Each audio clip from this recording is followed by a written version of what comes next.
I can still feel the burn of Mama's hand as she slapped me across the face. I didn't know that asking what Matt had died for would cause such a ruckus. Daddy just sat there, motionless, staring down at me and said that if I wasn't with them, I was against them. My brother's death was not an honor, but a tragedy. Those men who came back from the war suffered both physically and mentally. Vets came back missing limbs, having lost senses, or just plain mad.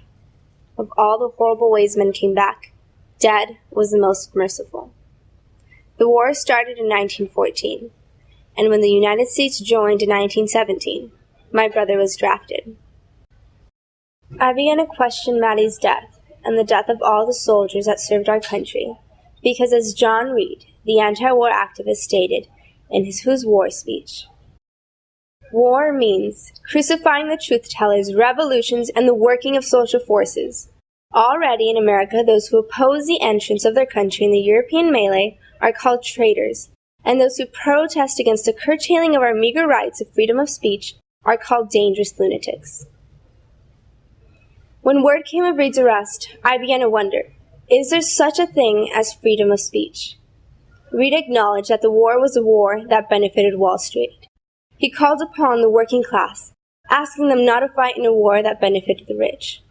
My brother would not have gone to fight, hiding in trenches, running away from chlorine gas, if he knew that those he was fighting for were the ones violating American rights.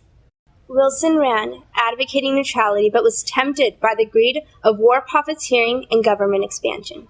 He was lured into the competition to balance power and economic necessities. Considering the secret sales the U.S. did with Britain and France, and not to mention the misconceptions fed to the public about the Lusitania, my brother was a slave to the country. He was forced into the service of another without his consent.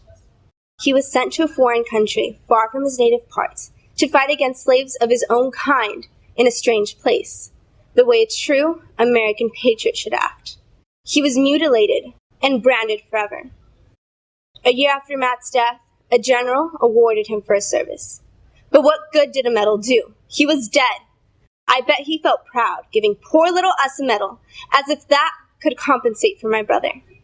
How many generals got killed in the war? How many of them got all shot up and died?